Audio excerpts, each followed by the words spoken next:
시상식. The jury is proud to give the award for Grand Prix to the Korean film Oldboy. 제57회 칸 영화제 심사위원 대상을 수상한 올드보이의 감독 박찬욱. 누구냐 너? 한국 영화 최초로 칸 영화제 심사위원 대상을 안긴 영화 올드보이. 박찬욱은 이 영화에서 치밀한 구성과 독창적인 연출로 세계적인 감독이라는 명성을 얻었다. 일반 대중들에게 박찬욱이라는 이름을 각인시킨 공동경비구역 JSA. 그는 이 영화를 통해 작품성과 흥행성을 동시에 인정받으며 한국 영화를 이끌 기대주로 주목받는다. 머리가 두 개니까. 2년 뒤 개봉한 복수는 나의 것에서도 독창적인 작품 세계를 선보이며 그 기대를 저버리지 않았던 그는 후속작 올드보이, 친절한 금자씨를 발표하며 복수 3부작을 완성한다. 너나 잘하세요. 안녕히 가세요. 한국을 대표하는 영화 감독으로 자리매김한 그의 저력은 어디에서 오는 것일까? 그러니까 이 사람의 어떤 그 상상력의 이 범위라는 거는, 그리고 이 사람이 자기가 카메라를 통해서 표현하고 싶어하는 그 욕심이라는 거는 저도 가장 가까운 동료 중에 한 사람으로서 가늠할 수가 없어요. 근데 오히려 그런 점들이 더 좋은 것 같아요. 궁금해지고. 그리고 참 좋은 동료를 만난다는 게 이렇게 행복하고, 저는 그렇게 생각합니다. 진짜 그러니까 제가 복이 많은 거죠. 박찬욱의 영화는 시나리오를 쓰는 것에서 시작된다. 그는 영화 감독 이전의 작가다. 그동안 박찬욱 감독은 시나리오 외에도 많은 영화 평론과 수필, 칼럼들을 써왔다.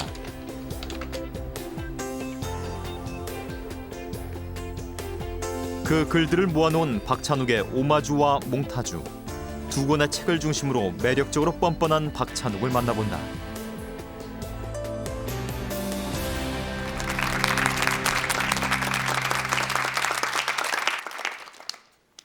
안녕하십니까, 왕성한입니다. TV책을 말하다. 오늘은 영화 얘기를 좀 해보려고 합니다.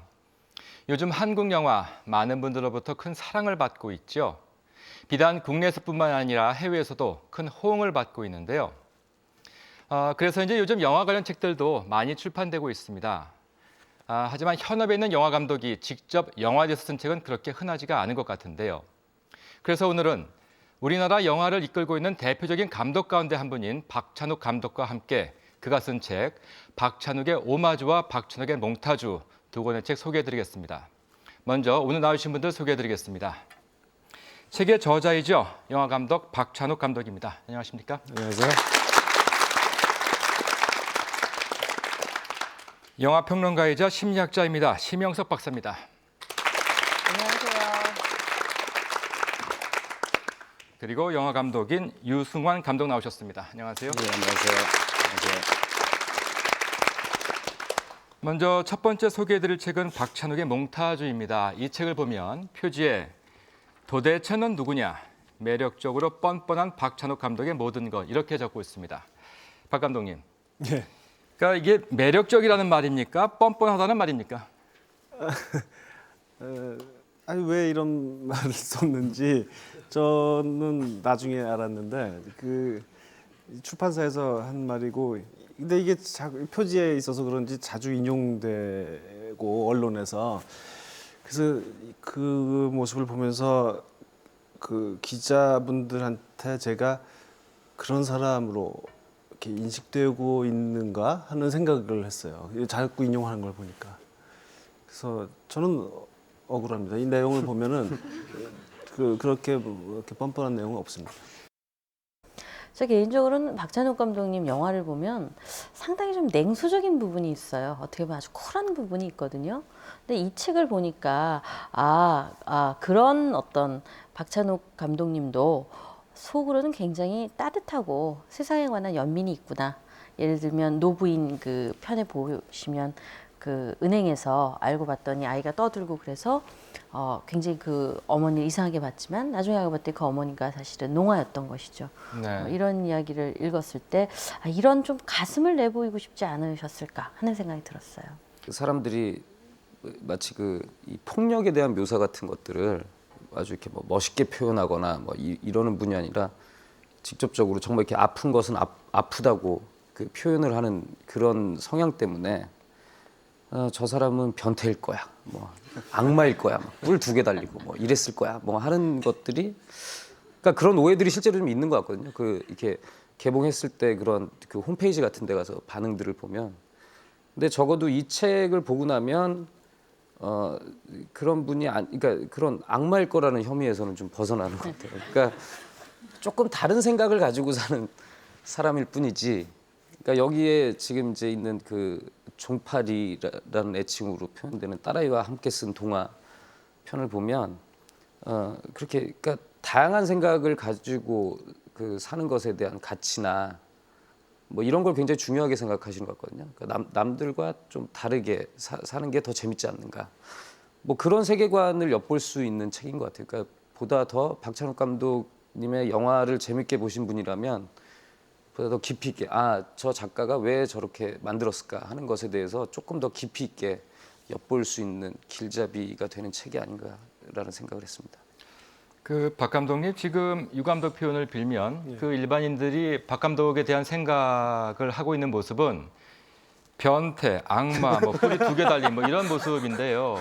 혹시 이 책을 펴시게 된 이유가 그와 같은 오해를 풀기 위한 어떤 그런 노력입니까? 어떻습니까? 그런 면도 있습니다.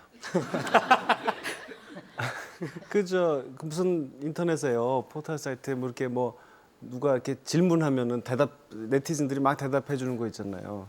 그런데 저 언제 한번 보고 깜짝 놀랐는데 정말로 그는 변태이냐는 누가 질문을 올렸고 거기에 대한 진지한 답들이 막 그런 것도 봤고요. 또 외국에 가서 인터뷰를 당할 때 자주 겪는 일인데 어렸을 때 무슨 일을 겪었느냐 그런 거 많이 나와요. 그리고 뭐 아예 대놓고 폭력적인 상황에 자주 노출되었느냐라는 어릴 때 그런 질문을 하는 사람들도 있고 그래서 제가 이제 이걸 보시면 얼마나 정신적으로 건강한지 그리고 뭐 상식에 근거한 사고를 하는지 이것을 충분히 아실 수 있으리라고 믿습니다. 이 박찬욱의 몽타주 앞부분을 보면 박 감독이 쓰신 그 수필 얘기가 많이 나오고 있습니다. 대개 그 수필이 그렇죠. 수필을 쓴 사람의 그 됨됨이를 읽을 수 있는 것이 바로 수필인데요. 신 박사님 어떻습니까? 이 수필을 보면서 그 평소에 알고 계시던 그 박 감독의 모습을 비추어 볼 때 좀 의외다 싶은 부분들이 있었습니까? 어떻습니까? 네, 저는 제일 좀 의외였던 것 중에 하나가 그 김기현 감독님, 이두용 감독님 얘기하시면서 그런 얘기하셨어요. 그러니까 막다른 골목에 몰린 그 진유영이 임권택 감독님 그 우상의 눈물에 나온 장면인데 칼로 자기 배를 그어대는 아마 그래서 복수는 나의 것에 그 칼로 배를 긋는 장면이 있는지 모르겠지만 소름 끼치는 자해 장면을 요즘 10대들이 못 보는 건 진짜 아쉬운 일이라면서 학교의 붉은 벽돌 건물에 기대어 담배를 피우던 그 검정 교복들은 지금 어디서 무엇들을 하고 사는지 인생의 궁지에 몰렸다는 생각이 들 적마다 난 그때 그 도르코 커터를 떠올리곤 한다라고 돼 있거든요. 근데 저는 이 글의 어떤 뉘앙스도 참 좋았고 인생의 궁지에 몰렸던 적이 있었구나. 하여튼 뭔지 모르겠지만 그리고 그것에 몰렸을 때는 그런 식의 어떤 어떻게 보면 극악하면서도 또 그 처절한 어떤 그런 것 있잖아요. 그런 생각을 하는구나. 라는 새로운 면을 발견하게 됐어요. 상당히 좀 뭐라 그럴까 침착하고 어떻게 보면은 겉으로 보기에는 적어도 제가 아는 박 감독님은 그런 면이 있거든요. 근데 그렇지 않은 부글거리는 어떤 면이 있는 것이죠, 마음 안에. 아니 그 문장은 다시 이렇게 들어보니까 류승환 감독이 쓴 것 같으네요, 꼭. 내가 왜 그런 글을 썼나 모르겠다는 생각이 드는데 사실 제가 그렇게 궁지에 몰렸다고 한 그런 시기에는 못 보셨잖아요, 저를. 그렇죠. 그래서 그런데 그때는 정말 그런 절박하고 정말 처절한 심정이었고 그래서 많이 막 거의 알코올 중독 상태로까지 빠져들면서 나름대로 고생 많이 했습니다. 그리고 이 분노가 저는 지금도 영화를 만드는 힘은 분노라고 생각합니다. 그래서 많이 좀 그래도 좀 이렇게 차분해지긴 했는데 그리고 저처럼 이렇게 겉으로 감정을 표현하지 않는 사람일수록 왜 그렇다고 그러잖아요. 속에서만. 그래서 저도 그런 종류의 사람인 것 같습니다. 그런데 심 감독께서 인용하신 그 구절을 왜 유 감독께서 쓰셨다고 생각을 하시는 거죠? 그게 딱 맞아요. 정말 좀 변명이 필요한 것 같은데요, 감독님? 아니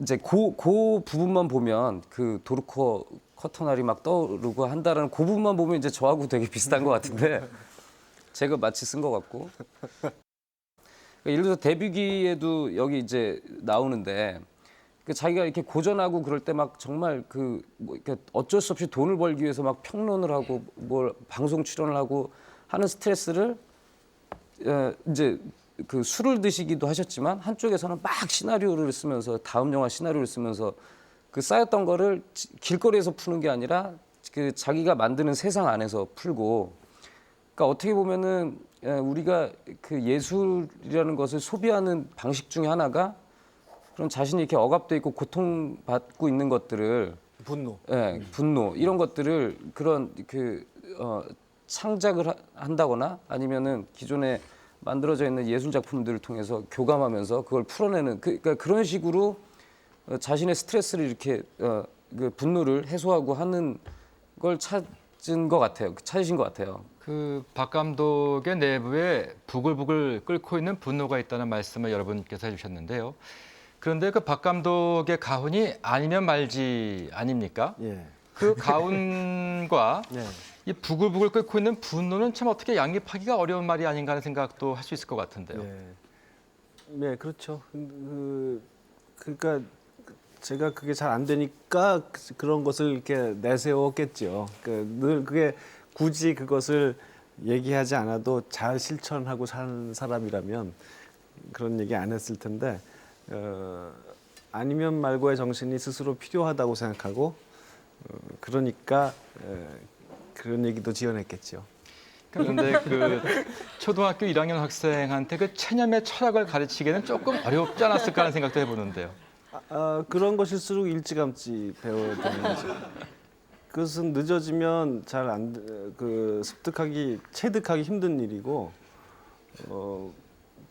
근데 이제 제가 그 서둘러서 그런 교육을 시켜야겠다고 결심한 데에는 세상에 이런 텔레비전이나 뭐 또는 여러 가지 아이들을 읽히는 책이나 또 선생님 말씀이나 어디서나 이렇게 뭐든지 노력하면 된다, 의지를 가지고 하면 이렇게 다 이루어진다라고 가르치잖아요.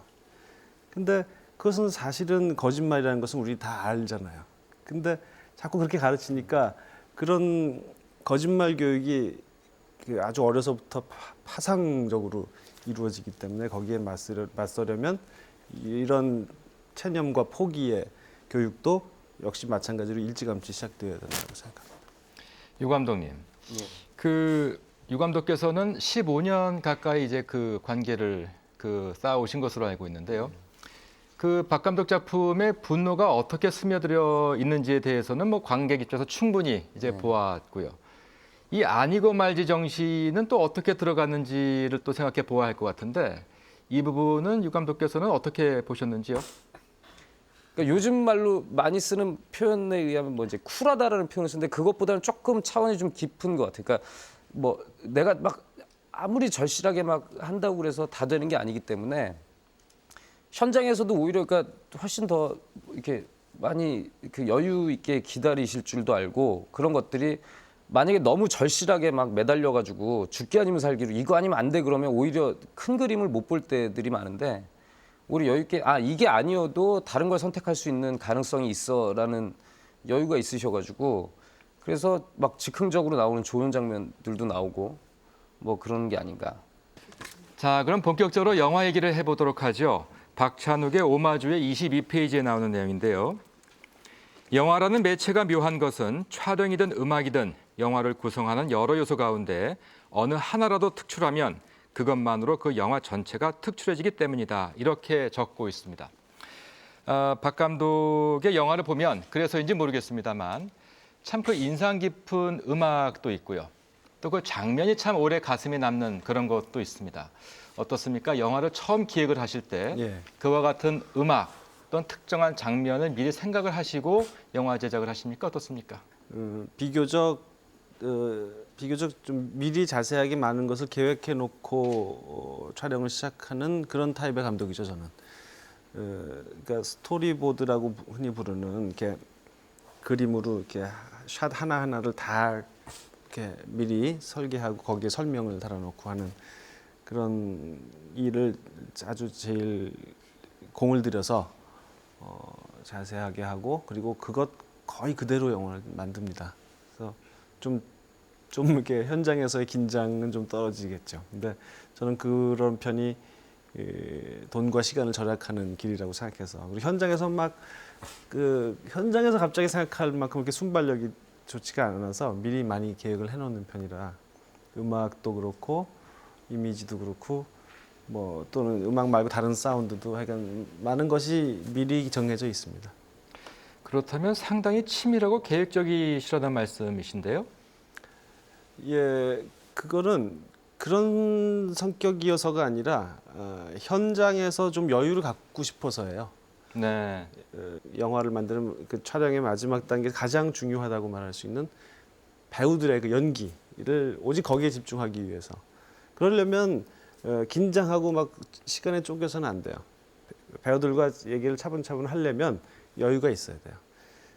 그러기 위해서 미리 준비해 놓는 것이지 제가 전혀 치밀한 성격은 아닙니다. 제가 볼 때는 박 감독님 작품은요.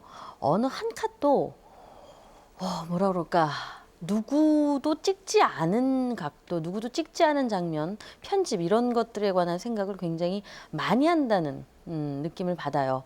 아주 간단한 것도. 그러니까 첫 번째 영화 이미 다른 해가 꾸는 꿈이었죠. 그때도 보면 제가 이제 가끔 영화 수업 시간에 자주 듣는 예 중에 하나인데 똑같은 그 조폭의 그 애인이 있는데 두 남자가 동시에 사랑해요. 한 명은 조폭이고 한 명은 이제 조폭의 똘만이죠. 아주 고전적인 구조거든요. 그러니까 그런 갱스터 영화 많잖아요. 근데 조폭은 줌으로 다가가고 그 다음에 이 똘만이는 트래킹샷으로 다가가는 거예요. 한마디로 누가 더 수고롭게 그녀를 사랑하느냐라고 말한다면 줌으로 다가온 사람보단 트래킹샷으로 다가가는 사람이거든요. 그러니까 사실은 뭐 그런 식의 어떤 영화 형식뿐만이 아니라 그냥 저거는 어떻게 찍었지? 그런 장면들이 되게 많고요. 자, 이제 그 몽타주에 나온 영화 이야기를 시작해 보도록 하겠습니다. 박찬욱 감독하면 가장 먼저 떠오르는 그 단어가 그 복수물 3부작이라는 생각을 해볼 수 있을 것 같고요. 그 첫 번째가 복수는 나의 것, 그리고 두 번째가 올드보이, 그리고 친절한 금자씨 이렇게 세 개를 묶어서 복수물 3부작이다 이렇게 말씀하시는 분들이 많은데요.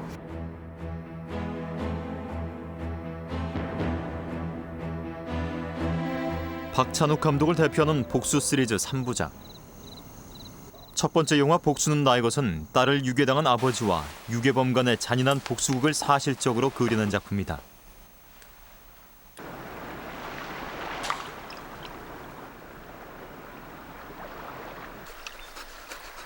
착하고 평범했던 두 인물은 자신의 의지와 상관없이 복수를 향해 달려가게 된다.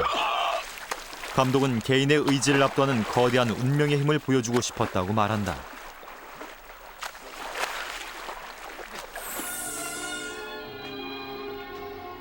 에버그린. 영문도 모른 채 15년간 갇혀 있어야 했던 한 남자의 이야기 올드보이. 도발적인 소재를 자신만의 스타일로 녹여낸 박찬욱 감독의 연출력이 돋보이는 영화다. 이렇게 끝내놓고 나서 그 보람이라는 거는요. 참 이 양반한테 많이 배웠구나. 진짜 솔직히 그래요. 예.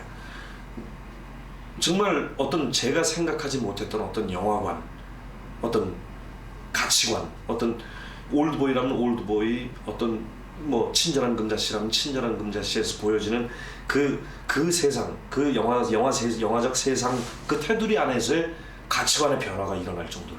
예. 그러니까 어떤 식으로든 간에 그 감독은, 박찬욱이라는 감독은 배우 최민식에게 긍정적인 영향을 미치고 있다는 거예요. 복수 시리즈의 완결편 친절한 금자씨. 너나 잘하세요. 살인 누명을 쓰고 13년간服役했던 여자의 복수를 그리고 있다.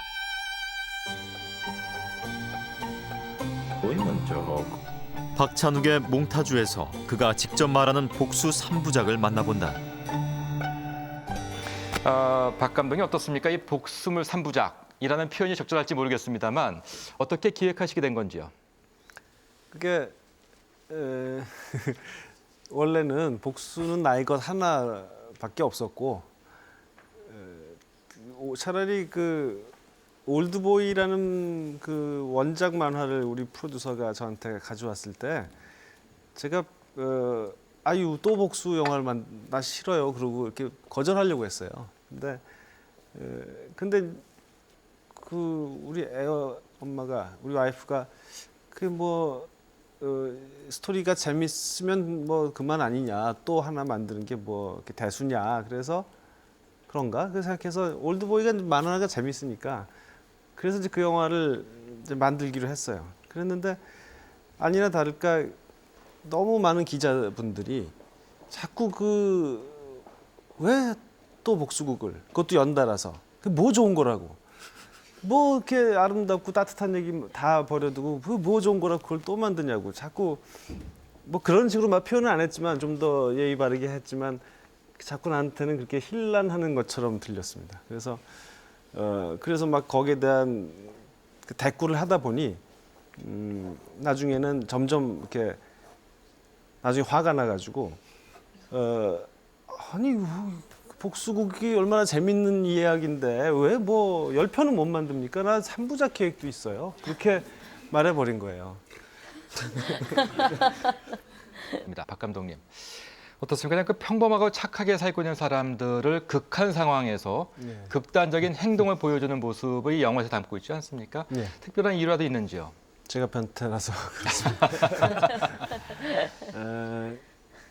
그러니까 제가 묘사하는 그 세계가 아주 그 사실적인 세계라고는 생각하지 않습니다. 상당히 그 하나하나가 비유의 세계이고요. 제가 늘 중시하는 것은 어떤 어디를 선택해야 좋을지 잘 모르겠는 그런 딜레마 상황을 만들어 놓기를 좋아합니다. 그래서 왜 그러냐면은 그럴 때 이제 그 주인공이 처한 딜레마에 관객이 같이 그 말하자면 궁지에 빠져서 어떻게 하는 것이 좋을까를 같이 생각해 볼 수 있게 되는 거죠. 근데 여기에 어떤 도덕적인 성격이 개입돼 있다면 더 좋습니다. 그래서 그것은 관객들이 어떻게 행동하는 것이 옳으냐라는 그런 윤리적인 질문을 할 수 있기 때문이죠. 근데 이런 윤리적인 질문이 아주 난처할수록 그 영화는 재밌어지는 거죠. 근데 그것이 난처해지려면 그냥 보통 흔하게 일상에서 마주치는 정도의 사건 가지고는 좀 자극이 덜하죠. 그러니까 좀 극단적인 그런 세팅이 그래서 만들어지는 겁니다.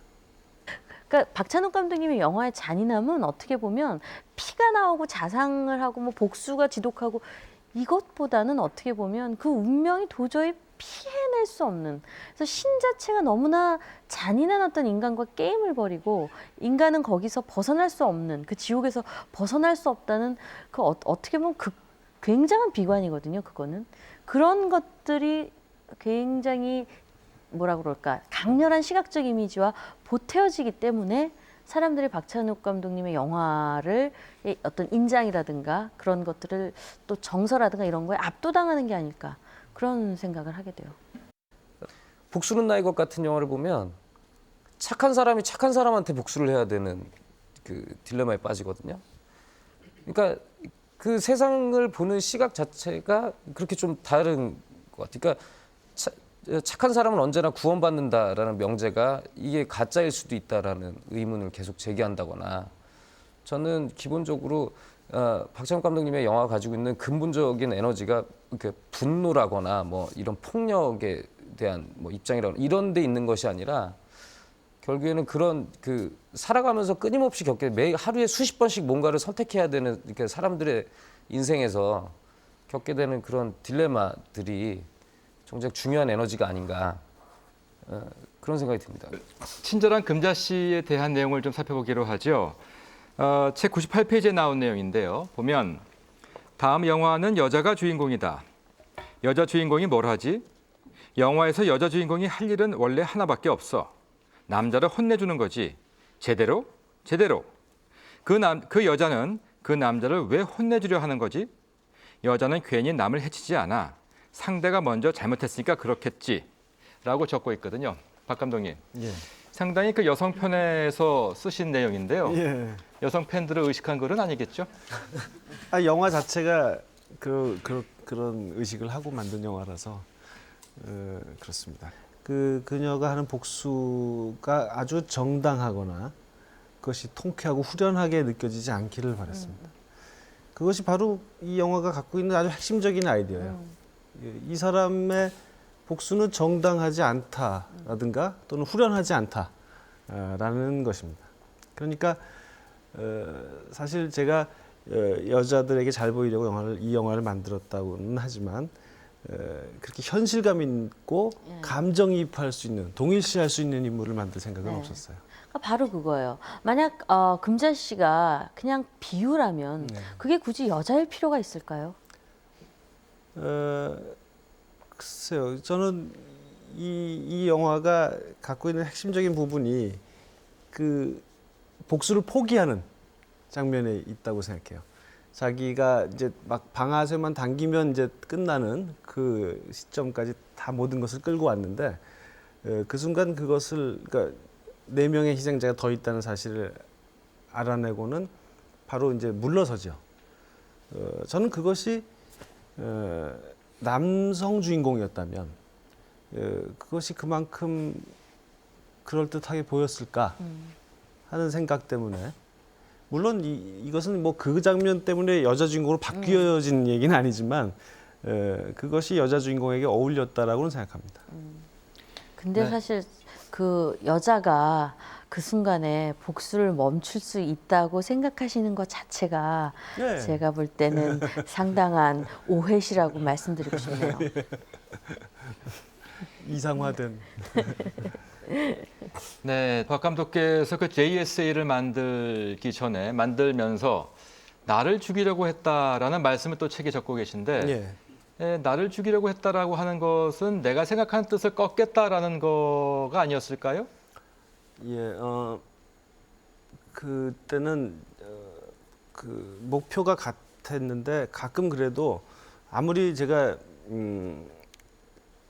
그 개인의 아주 엉뚱한 취향, 특히 그 비무비 취향에 대해서 그 앞에 2편의 영화들에서 그런 것을 이렇게 견지해 왔는데 JSA 만들 때는 그러면 안 된다고 이렇게 생각을 했어요. 이 영화는 정말 사람들을 감동시키고 싶고 그런 목표를 갖고 만드니까 좀 요즘 이제 늘 잘 쓰는 말로 웰메이드 해야 할 것이고, 그래야 좀 영화 자체를 좀 존중하는 마음이 관객들한테 생기지 않겠어요? 만듦새가 허술하고 예전에 제 2편의 영화들처럼 허술하고 좀 엉성하거나 좀 약간 의도적으로 싸구려 같은 그런 느낌을 주는 그런 영화를 만들어서야 그렇게 이 영화에 담긴 내용을 존중하지 않을 것 같아서 그래서 그 한마디로 말하면 비무비 취향, 비스피릿이라고 할까요? 그런 것을 좀 억누르자라고 생각을 했고 그 과정에서 조금씩 튀어나오려고 하면 저희 조감독들이 자꾸 이렇게 지적을 해줘서 겨우겨우 완성을 할 수 있었습니다. 근데 그 박 감독님의 그 책을 보면 그 비영화, 그 B급 영화에 대한 그 사랑이 참 곳곳에 묻어나고 있는 걸 볼 수가 있는데요. 예. 이렇게 그 비영화를 좋아하는 이유가 어디 있을까요? 아주 완성도 높은 웰메이드 영화가 그런 장점은 못 갖췄지만 그 대신 그것을 다른 걸로 메꾸려고 돈 없고 스타 없고 뭐 이런 것을 다른 것으로 메꿔보려고 할 때 아주 그 독창적인 뭔가가 그런 거 아니면 메꿀 수가 없으니까 그런 독창적인 생각 그리고 비무비는 뭐 어차피 돈 안 든 영화 안 들여서 만든 영화니까 큰 돈 못 벌어도 누가 뭐라고 하는 사람 없고 그렇기 때문에 에이 모르겠다 그러면서 막 이렇게 저질러 버리는 데서 생기는 또 독창성이 있어요. 그런 것이 아주 그런데 반한 거죠. 개인적으로 저는 박찬욱 감독님은 B급 영화를 좋아하시지만 B급 영화를 좋아하는 A급 감독이에요. B급 영화의 본질은 스타도 없는 거고 예산도 저예산인 거고 누가 와나 안 오나 어쨌든 끼워 넣는 거고 일정에 그냥 맞추는 거고 칸느 영화제 가서 상 타는 그런 영화가 아니거든요. 근데 이제 제가 볼 때는 박찬욱 감독님은 A급 감독이 되신 거죠. B급을 사랑하셨지만 어찌됐든 그 취향을 가지고 팀 버튼처럼 그렇게 우리가 지금 그러니까 좋아하고 여전히 몇십 년의 세월을 이겨내고도 살아남아 있는 그런 독창적인 영화들의 다양성, 그런 독창성.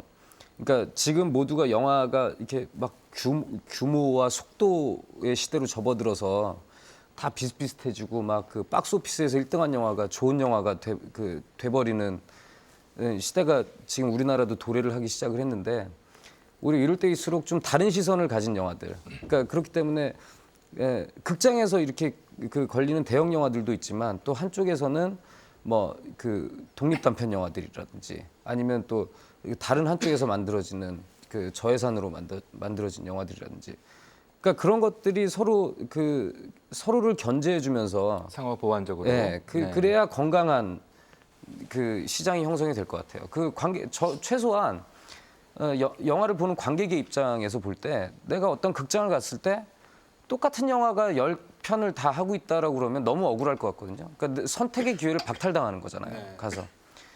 그러니까 저의 관객으로서의 권리를 되찾기 위해서라도 다양한 영화가 만들어지는 것이 중요하다고 생각을 합니다. 저는. 비무비 애호가로 널리 알려져 있는 박찬욱 감독. 영화제 행사 하나로 마련된 관객과의 만남에서도 그는 비무비 얘기를 빼놓지 않는다. 저라고 해서 언제나 비무비만 보고 사는 것은 아니고 그런데 너무 그 가치에 비해서 너무 그 외면당하니까 그래서 좀 강조하는 거라고 생각해 주시면 좋겠습니다. 그가 추천한 돈 시겔 감독의 대표작 킬러. You're 27 years old. You got a lot of muscles, great brains. You're going to go a long way in this business. 삶에 대한 무정한 시선을 거칠게 표현하고 있는 이 영화는 박찬욱 감독의 영화적 취향을 그대로 보여주고 있다.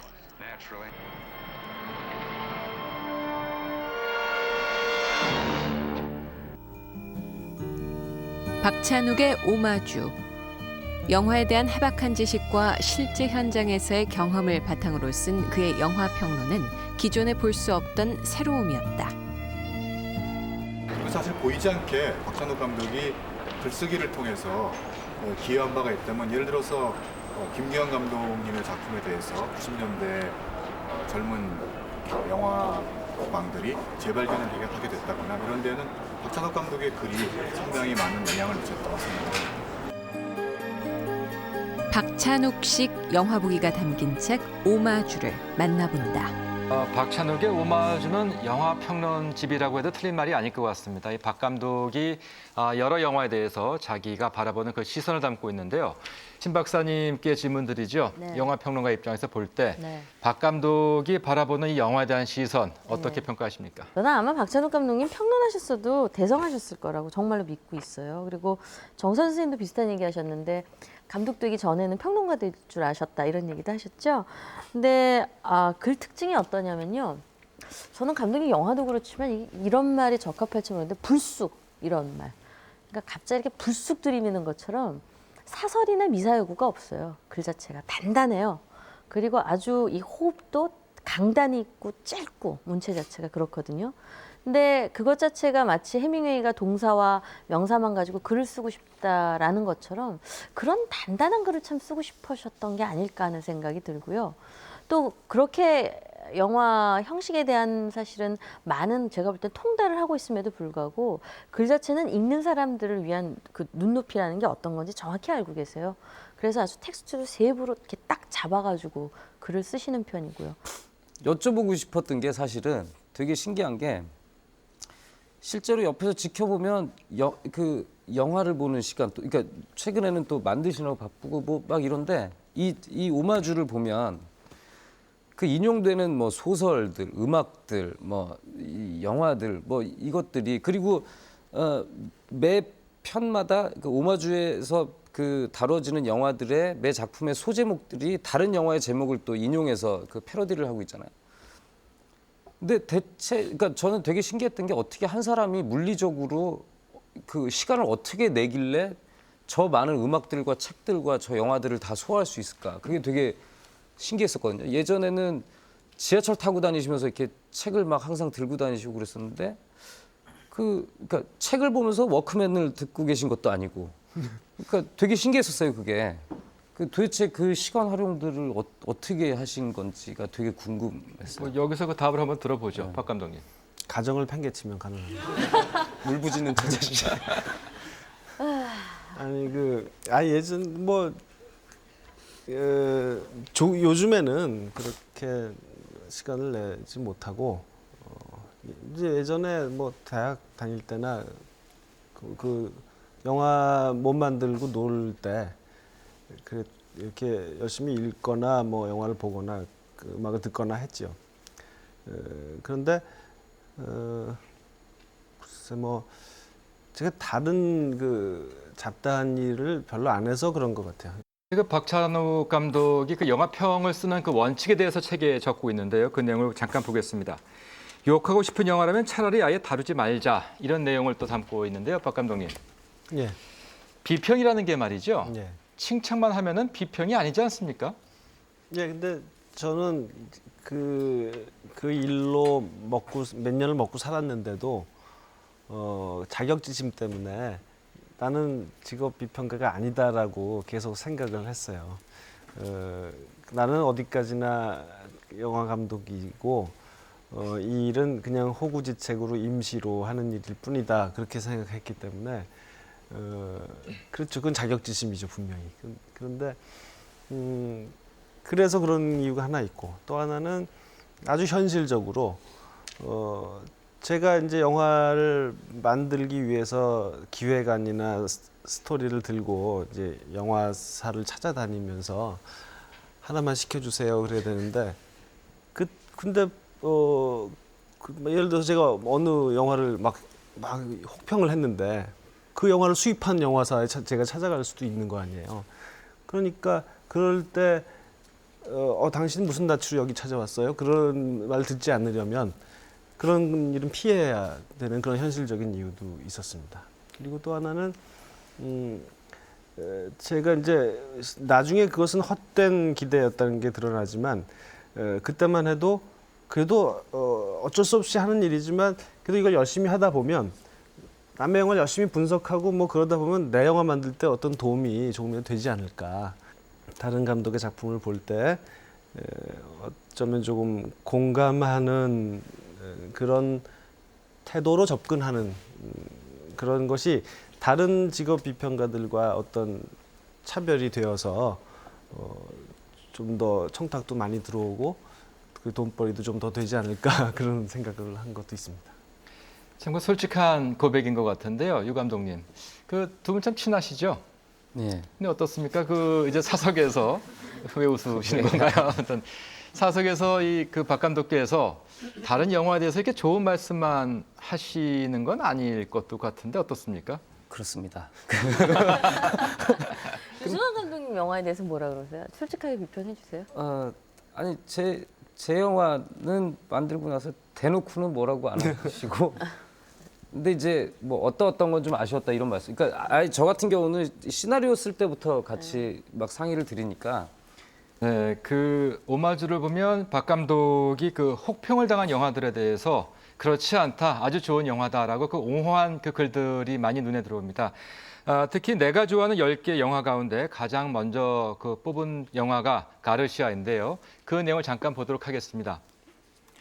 모든 비평가와 대중에 의해 천대받고 모멸당했던 이 영화야말로 샘 페킨파의 진정한 걸작이고 미국 B무비 전통의 개가이며 가장 독창적인 로드무비이자 컬트 중의 컬트, 보기 드물게 순수한 형태의 아트 필름이다. 이렇게 적고 있습니다. 박 감독님 어떻습니까? 참 그 극찬이거든요. 말 그대로 할 수 있는. 예. 이처럼 남들로부터 외면당한 영화를 이렇게 극찬을 하신 어떤 이유가 또 있을 것 같은데요. 뭐 너무 사람들이 무시하니까 좀 불어 그러는 면도 조금 있었고 참 어떤 영화들은 왜 좋은지가 설명을 하기 쉬운데 또 어떤 영화는 그렇게 잘 안 되면서도 그래도 참 정말 좋은 영화들이 있죠. 마음에 드는 영화들이 있잖아요. 누구나 다 있을 거라고 생각합니다. 저도 이 영화를 왜 그렇게 좋은지 남에게 설득하기는 참 어려운데 근데 그렇게 좋아요. 이런 경우에는 정말 보통 사람들이 싫어하는 이유가 제가 좋아하는 이유예요. 그거 보면 막 연기도 막 이상하게 하고 뭐 편집도 이상하고 뭐 영화 보면 막 붐 마이크도 지나가고 뭐 스태프들도 가끔 보이고 엉터리 같은데 저로서는 정말 터프했던 한 늙은 감독이 자기가 제일 사랑했던 멕시코 땅에서 정말 돈도 없고 스타도 없이 그 스타라고 해봐야 평생 자기가 만든 서부극에서 늘 악역, 조연, 일찌감치 총 맞아 죽는 그런 역을 계속 단골로 해왔던 그 배우, 정말 볼품없이 생긴 워렌 오츠라는 그 배우를 주인공으로 내세워서 정말 돈 안 들여서 찍었는데 아마 찍은 동안 행복하지 않았을까 하는 생각이 들었고 그냥 연출의 힘이라기보다는 예를 들면 뭐 어느 뭐 사막을 찍었다 그러면은 그것은 정말 그 광선을 기다려서 찍은 건 아닐 거예요 아마. 그러나 우연히 그 시간에 찍다 보니 그런 어떤 특정한 광선 상태가 이루어지고 그것이 그냥 그런 황량함 같은 것들이 사람을 매혹시키고 그런 아주 개인적인 체험이라고 말할 수 있습니다. 그래서 이제 이 책이 나왔을 때 제가 대학원생인가 하여튼 지금 비디오 드럼 원전 많은 사람이 여기 안 봤다고 하는데 전 사봤거든요. 근데 그 책을 보고 제가 이 영화들을 다 쫓아서 봤죠. 당연히 이제 이거는 정말 세계 자체가 다른 것 같아요. 그러니까 사람을 믿는 것, 자기가 살아오는 것, 앞으로 살아갈 것, 만들고 싶은 것 모든 게 사실은 다른 어떤 취향을 갖고 있기 때문에 평가가 저는 달라진다는 생각을 하고요. 그러니까 이것 자체가 절대적으로 좋다, 나쁘다고 도저히 말할 수 없을 것 같다는 생각은 들고요. 가르시아뿐만이 아니라 박찬욱의 오마주라는 이 책에 담겨 있는 영화들을 이제 글로 풀어낸 내용들을 보자면 이론적으로 먼저 접근하는 뭐 이렇게 비평집이나 이런 것들하고는 조금 다른 인상을 받으실 거예요. 원래 이 책의 원전이었던 영화 보기의 은밀한 매력, 비디오 드럼 이런 책의 서문을 보면, 그러니까 지금은 그 서문이 좀 바뀌어 있는데 사랑하는 사람의 시신을 해부하는 의사의 심정, 그리고 그 메스를 대는 순간 그 시신은 좀비가 돼서 나는 도리어 내 팔을 깨물렸다 이러고 시작이 되거든요. 그러니까 그거는 뭐냐면은 진짜 사랑하는 대상을 한번 분석해 보려고 들어갔다가 도리어 역습을 당하고 이거는 근데 그 차이는 뭐냐면 영화를 만드는 사람으로서 영화에 접근하기 때문에 되는, 그러니까 영화를 만드는 사람이 야 한번 좀 분석해 보자라고 들어갔는데 도대체 내가 저런 걸 만들 수 있을까 뭐 이런 쇼크를 받고, 그러니까 우리나라에 지금 영화 감독 출신의 영화 감독 출신이 낸 책들이 몇 권이 나와 있는데 뭐 이를테면 그 김홍준 감독님이 구혜영이라는 필명으로 낸 뭐 영화에 대해 알고 싶은 두세 가지 것들, 뭐 그다음에 오승욱 감독님이 낸 그 한국 영화, 그 한국 액션 영화에 대한 그 책들, 뭐 이런 책들을 보면 다른 비평집하고 다른 것이 그 영화를 만드는 사람이 그 영화에 대해서 갖는 존경이나 애정이 막 되게 넘쳐나고 있어요. 그 일반 독자분들이 보기에 대부분 영화를 보고 뭐 그 평론집을 읽거나 하는 그 과정을 거치실 텐데, 예, 이 책은 반대로 책을 보고 영화를 봐도 되게 재밌는 여행이 되는 경험을 하실 수 있을 거예요. 그 오늘 박 감독에 대해서 또 우리 영화에 대해서 관심 있는 많은 분들이 자리해주고 계신데요. 그분들께 말씀하실 기회 드리겠습니다. 어느 분 말씀해 주시겠습니까? 예, 질문하겠습니다. 안녕하세요. 네, 안녕하세요. 예, 사람마다 영화를 보는 관점이 다 다른 것 같아요. 저는 오랫동안 이제 문학을 접했기 때문에 아무래도 영화를 볼 때 이제 서사 속에 주로 많이 치우쳐서 보거든요. 박 감독께서는 영화를 볼 때 어떤 부분을 주로 중점을 줘서 보는지 궁금합니다. 저는 예전에는 그 당연히 감독 지망생이었기 때문에 그 감독이, 예를 들면 히치콕 감독이 어떤 세계관을 어떤 형식으로 표현해내는가, 그런 것을 유심히 봤는데, 그 좀 나이가 들고 영화를 만들게 되면서는 많이 바뀌었습니다. 뭐니 해도 배우가 제일 중요하고, 그리고 제가 뭐 영화를 작가론을 쓰려고 보는 것도 아니고, 저도 나름대로 즐기려고 보는데 있어서 제일 중요한 기준은 배우, 그리고 그때 연기라는 생각이 갈수록 들어요. 그래서 영화가 좀 부실하더라도요, 연출이 좀 부실하더라도 제가 좋아하는 배우가 나와서 또 좋은 연기를 하면, 근데 반드시 제가 좋아하는 배우가 항상 명배우들은 아니에요. 좀 연기 잘 못하는 사람들도 있어요. 클린트 이스트우드 같은 사람, 또 리 마빈 같은, 그런 리 마빈은 제가 영화 역사를 통틀어서 제일 좋아하는 배우인데 그렇게 명배우라고 하기 힘들죠. 연기를 아주 무성의하게 하는 사람이죠.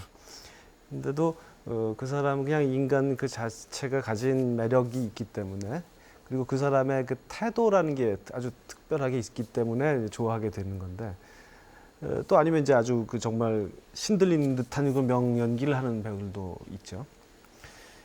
그런 영화들이 제가 작품을 그러니까 관람할 때 선택하는 제일 큰 기준입니다. 예, 저 최근에 그 스크린 쿼터를 절반으로 줄인다는 그런 정책이 발표가 됐는데요. 그 문제에 대해서 감독님은 어떻게 생각하시는지 그게 궁금합니다. 큰일 났다고 생각합니다. 이 한국 영화가 이게 무슨, 그러니까 그 영화인들의 무슨 집단 이기주의다라고 하는 그 시민들의 생각이 지금 제일 저희로서는 걱정인데, 그러니까 국민 여러분의 지지만 있다면 뭐든지 돌파할 수 있다고 생각하지만, 근데 이게 뭐 영화인이 몇 명인지 저도 잘 모르겠습니다만은 그 뭐 몇 명 되겠습니까? 그 사람들 얘기가 문제가 아닙니다. 왜냐하면 한국 영화가 줄어들고 결국 없어지게 됐을 때, 물론 영화인들이 제일 큰 피해를 보겠지만, 영화가 없어지면 우리말로 우리나라 사람들이 연기하는 영화가 없어지거나 줄어들었을 때 그 피해는 모든 국민이 보는 거죠. 저도 아이가 있지만 다음 세대가 피해를 보는 것이기 때문에, 이것은 그냥 뭐 몇천 명, 몇만 명의 영화인들의 문제는 절대로 아니라고 생각합니다. 박찬욱 감독이 만든 친절한 금자씨가 영국, 미국 등 주요국에서의 개봉을 앞두고 있습니다. 그래서 많은 세계인들로부터 비단 박 감독의 작품뿐만이 아니라 우리나라 영화 전반에 대한 그 주목을 받고 있는데요. 오늘 소개드린 두 권의 책에 박찬욱 감독 그 자신과 그가 만든 영화, 그리고 그가 바라보는 영화의 그 시선이 담겨 있습니다. 박 감독을 사랑하시는 분들, 그리고 영화에 관심 있는 모든 분들께 이 책을 권해드립니다.